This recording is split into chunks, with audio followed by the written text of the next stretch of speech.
mukhlisina lahuddin walau karihal kafirun. La ilaha illa huwa wahdah sadaqa wa'dah wa nasra 'abdah wa azan jundahu wa hazamal ahzaba wahdah. La ilaha illallah akbar, Allahu akbar walillahil hamd. Innal hamdalillah nahmaduhu wa nasta'inuhu wa nastaghfiruh wa na'udzu billahi min syururi anfusina wa sayyiati a'malina. Wa may yahdihillahu fala mudilla lahu wa may yudlil fala hadiya lahu. Allahumma shalli ala Muhammad wa ala ali Muhammad kama shallaita ala Ibrahim wa ala ali Ibrahim. Wa barik ala Muhammad wa ala ali Muhammad kama barakta ala Ibrahim wa ala ali Ibrahim innaka Hamidum Majid. Ya ayyuhalladzina amanu taqullaha wa qulu qawlan sadida. Ya ayyuhalladzina amanu taqullaha haqqa tuqatih wa la tamutunna illa wa antum muslimun. Wahai orang-orang yang beriman, bertakwalah kepada Allah dan ucapkanlah perkataan yang benar. Hai orang-orang yang beriman, bertakwalah kepada Allah dengan sebenar-benarnya takwa, dan jangan sekali-kali kamu mati melainkan dalam keadaan Islam.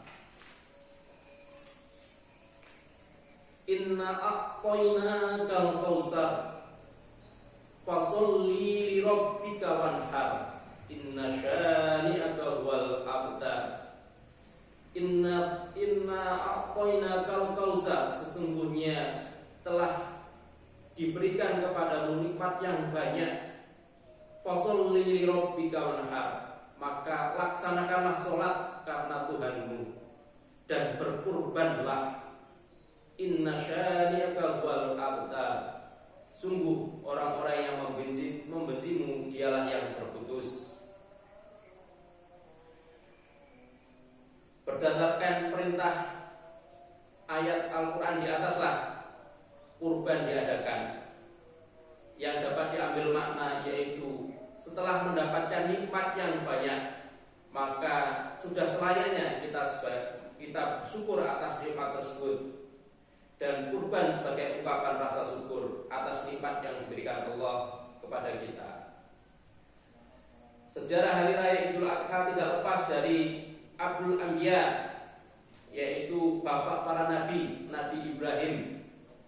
Karena turunan Nabi Ibrahim itulah yang menjadi nabi-nabi berikutnya. Nabi Ibrahim melaksanakan pengorbanan atas perintah dari Allah. Setelah sebelumnya melakukan penantian yang panjang atas dikaruniainya anak yang bernama Nabi Ismail, yang nantinya akan menjadi salah satu nabi umat Islam. Dalam kitab Ibnu Katsir dijelaskan bahwasanya Nabi Ibrahim tidak memiliki anak dalam waktu yang cukup lama. Istrinya Sarah semakin tua dan tidak mungkin mengandung. Melihat keinginan Ibrahim yang sebagian besar untuk memiliki anak, sementara Sarah tidak sanggup untuk memenuhinya, ia menganjurkan Ibrahim agar menikahi budak mereka, Siti Hajar. Dari pernikahan Ibrahim dengan Siti Hajar lahirlah Ismail.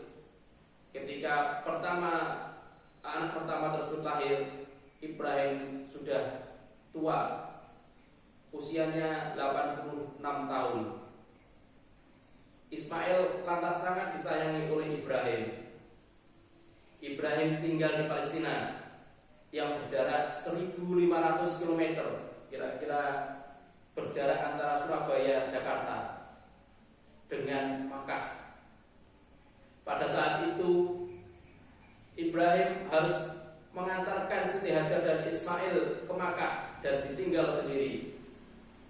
Suatu saat Siti Hajar dan Ismail kekurangan air, akhirnya berlarian Siti Hajar antara bukit Sofa dan Marwah. Saat itu Ismail ditinggalkan sendirian, dan di bawahnya Ismail tertidur, terdapatlah sumber air yang kita sebut dengan air Zam-Zam. Dan pada saat itu tentunya Ibrahim sudah kembali lagi ke Palestina. Saat Ismail tumbuh besar, maka Ibrahim berkunjung ke Makkah dari Palestina. Dalam perjalanannya Nabi Ibrahim bermimpi bahwa dia harus menyembelih anaknya Ismail. Mimpi itu didapat pada tanggal 8 Zulhijjah. Dan kemudian Nabi Ibrahim merenung tentang arti mimpi tersebut. Maka momen perenungan Ibrahim diabadikan dalam hari Tarwiyah dalam Islam. Dalam bahasa Arab berasal dari kata merenung. Rawa yuwari tarwiyatan, artinya merenung. Sehingga diabadikan pula hari 8 Zulhijjah itu sebagai hari Tarwiyah atau hari merenung. Sudah selayaknya kita juga ikut merenung apa yang terjadi di hari Tarwiyah itu. Dan disunahkan bagi umat Islam pada tanggal 8 Zulhijjah untuk berpuasa dan merenung tentunya dengan apa-apa yang telah dilakuinya. Selanjutnya tanggal 9 Zulhijjah yang merupakan hari peringatan atas ketaatan Ibrahim terhadap Allah Subhanahu wa taala. Ibrahim mengetahui bahwa mimpinya adalah wahyu dari Allah saat berada di padang Arafah. Nabi Ibrahim sampai pada kesimpulan bahwasanya mimpinya itu adalah firman dari Allah. Mimpi tentang penyembelihan anaknya yang sangat disayangi, yang sudah lama dinanti-nanti. Allah mengabarkan kisah Ibrahim dan Ismail di dalam surat As-Saffat ayat 99 sampai 113. Allah berfirman, maka tatkala anak itu sampai pada umurnya, berusaha bersama-sama dengan Ibrahim berkata, hai anakku, sesungguhnya aku melihat dalam mimpi bahwa aku menyembelihmu, maka pikirkanlah apa pendapatmu. Dengan penuh ketaatan Ismail menerima perintah tersebut.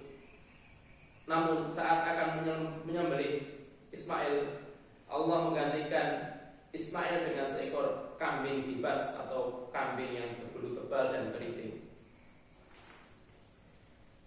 Kisah itu sudah sangat familiar dengan kita. Sudah kita hafal di pelajaran-pelajaran agama. Kisah tersebut, perjalanan Nabi Ibrahim diabadikan dalam ritual haji. Oleh karena itu, hari raya Idul Adha disebut juga dengan hari raya haji, karena keduanya memang berkaitan. Walaupun sejarah kurban sering dikaitkan dengan penyembelihan Nabi Ismail, sebenarnya kurban juga bisa dilacak lebih jauh lagi, yaitu sejak Nabi Adam alaihissalam. Di waktu itu Allah memerintahkan kedua anak Nabi Adam, Qabil dan Habil, untuk berkurban. Qabil bekerja sebagai petani, mengumpulkan hasil pertaniannya yang sudah rusak, busuk, untuk dipersembahkan sebagai kurban. Sementara Habil, seorang anak peternak dan pengembala, memelihara hewan dan memilih hewan yang paling sehat, paling gemuk untuk dimiliki untuk berkorban. Kurban Habil diterima, sedangkan kurban Qabil ditolak. Meskipun sejarah kurban bisa ditelusuri sampai Nabi Adam, landasan perintah kurban adalah ketaatan Nabi Ibrahim pada Allah Subhanahu wa taala. Dari kedua kisah di atas menyimpan makna bahwa kurban yang paling baik adalah kurban yang harta yang paling dicintai oleh manusia untuk dikorbankan, bukan yang paling buruk atau biasa-biasa saja. Dari kisah tersebut dapat kita simpulkan, berkurban adalah membuktikan rasa syukur kita kepada Sang Pencipta. Yang kedua, keimanan itu tidak hanya berhenti pada pengakuan, tapi juga harus dibuktikan dengan pengorbanan. Yang ketiga, setelah kita memiliki nikmat yang paling banyak, kita juga harus berbagi dengan sesama manusia. Allahu Akbar, Allahu Akbar, Allahu Akbar, Allahu Akbar, Allahu Akbar, Allahu Akbar, Allahu Akbar. Allahu Akbar kabira, walhamdulillahi katsira, wa subhanallahi bukratan wa asila. La ilaha illa huwa la na'budu illa iyyah, mukhlisina lahuddin walau karihal kafirun. La ilaha illa huwa wahdah, sadaqa wa'dah, wa nasara 'abdah, wa azza jundahu wa hazamal ahzaba wahdah. La ilaha illallah akbar, Allahu akbar, walillahil hamd. Alhamdulillahi rabbil alamin, wa bihi nasta'in wa ala umuri dunya waddin. Wa salatu wassalamu ala mursalin, ala al-anbiya wal mursalin wa ala alihi wa sahbihi ajmain. Amma ba'du. Allahumma shalli ala Muhammad wa ala ali Muhammad kama shallaita ala Ibrahim wa ala ali Ibrahim, wa barik ala Muhammad wa ala ali Muhammad kama barakta ala Ibrahim wa ala ali Ibrahim innaka Hamidum Majid. Rabbana dhalamna anfusana wa in lam taghfir lana wa tarhamna lanakuna minal khasirin. Rabbana la tu'akhidna in nasina aw akhtana. Rabbana wa la tahmil alaina isran kama hamaltahu 'alal ladzina min qablina. Rabbana wa la tuhammilna ma la taqata lana bih, wa'fu 'anna waghfir lana warhamna. Anta maulana fansurna 'alal qaumil kafirin. Rabbana la tuzigh qulubana ba'da idh hadaitana wa hab lana min ladunka rahmah innaka antal wahhab. Rabbana irhamhuma kama rabbayani shaghira. Rabbana atina fid dunya hasanah wa fil akhirati hasanah wa qina adzabannar. Rabbana faghfir lana dhunubana wa kaffir 'anna sayyi'atina wa tawaffana ma'al abrar. Rabbana taqabbal minna antas samiul alim innaka antat tawwabur rahim. Subhana rabbaka rabbil izzati amma yasifun wa salamun 'alal mursalin walhamdulillahi